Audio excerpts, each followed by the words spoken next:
అక్కడ జిఎల్ఎస్ఆర్లు ఇవన్నీ కూడా అంటే R&R సెంటర్ ఉండేది, రీహాబిలిటేషన్ అండ్ రీసెటిల్మెంట్ ఏరియా. అది శ్రీశైలం ప్రాజెక్టులో మునిగిపోయిన గ్రామాలకి వాటర్ సప్లై స్కీమ్ 36 విలేజ్కి ఆ రోజుల్లో ఆ ప్రాజెక్ట్ యొక్క కాస్ట్ 4,32 lakhs.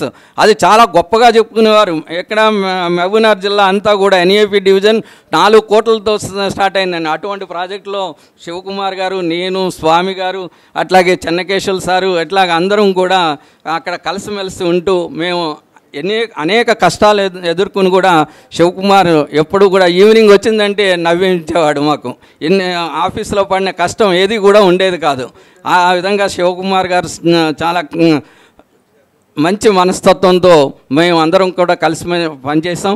అట్లాగే ఇంకా చెప్పాలంటే వారి గురించి, నేను వనపర్తిలో లీవ్ పెట్టలేదు, ట్రాన్స్ఫర్ చేయించుకుని వెళ్ళాను. తర్వాత ఎక్కడా ఖాళీ లేకపోతే సార్కు ప్రమోషన్ వస్తే వనపర్తే వచ్చాడు ఆయన. 2018 జనవరి 24 అనుకుంటా. గురువు నువ్వు ఎందుకు వస్తున్నావు ఇక్కడ అంటే, డిపార్ట్మెంట్లో ఎక్కడా వేకెన్సీ లేదు ఎక్సెప్ట్ వనపర్తి, నీవు వెళ్తున్నావు కాబట్టి ఆ ప్లేస్ నాకే కావాలని ఆయన జాయిన్ అవ్వడం జరిగింది. నేను ఫెయిల్యూర్ ఎగ్జిక్యూటివ్ ఇంజనీర్ అయితే ఆయన సక్సెస్ఫుల్ ఎగ్జిక్యూటివ్ ఇంజనీర్ అని నేను ఈరోజు చెప్పక తప్పదు. ఎందుకంటే ప్రతి మనిషికి అప్ అండ్ డౌన్స్ ఉంటాయి. నేను ఎన్నో ప్లేసుల్లో సక్సెస్ఫుల్గా చేశాను, కానీ వనపర్తిలో నేను ఫెయిల్ అయ్యాను. అటువంటి ప్లేస్లో వెళ్ళి కూడా శివకుమార్ చాలా చక్కగా పనిచేశారని, దానికి ఆయన యొక్క పనితీరే నిదర్శనం అని చెప్పక తప్పదు.